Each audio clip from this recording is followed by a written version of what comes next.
দর্শক, এই মুহূর্তে আপনারা দেখতে পাচ্ছেন আলীগঞ্জ বাজারের সর্বোচ্চ হাত কাঁপানো বড় গরু, 12 মণ ওজনের একটি গরু আপনারা দেখতে পাচ্ছেন। এই গরুর বর্তমান বাজার মূল্য এবং কোথা থেকে গরুটি সংগ্রহ করেছেন সম্পূর্ণ বিষয় মালিকের কাছ থেকে জেনে নেব। আপনি গরুটি কোথা থেকে আনছেন?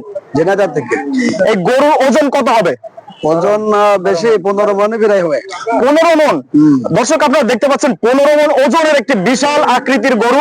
এই গরুর বর্তমান বাজার মূল্য কত চাচ্ছেন? বাজার মূল্য তো বাজার খুবই চাপ। বাজার তো হওয়ার দেখা ছিল 5 লাখ টাকা হওয়ার আশায় ছিল। এখন আপনারা কত চাচ্ছেন? এখন আমি সর্বশেষ দাম আমার 400 হয়েছিল, আমি বেশি নাই। এখন আমি 350 হলেই গরুটা ছেড়ে দেবো। আচ্ছা, আপনি তাহলে 3.5 লাখ হলে বিক্রি করতে যাচ্ছেন। দর্শক, আপনারা দেখছেন প্রায় 15 মণ ওজনের বিশাল আকৃতির এই গরু 3.5 লাখ টাকা হলে সেল করে দিচ্ছেন। কারণ ক্রেতাদের একদমই কোনো ভিড় নেই, ক্রেতারা এখানে আসতেইছে না এই বৃষ্টির কারণে। তো যার কারণে আপনারা যারা এই পেজটিতে এই ভিডিওগুলো দেখতেছেন তারা অবশ্যই আলীগঞ্জ বাজারে চলে আসবেন, আলীগঞ্জ পশুর হাটে। আর আপনার সাথে যোগাযোগ করতে হলে কি করতে হবে? আমি এখানেই আছি গরু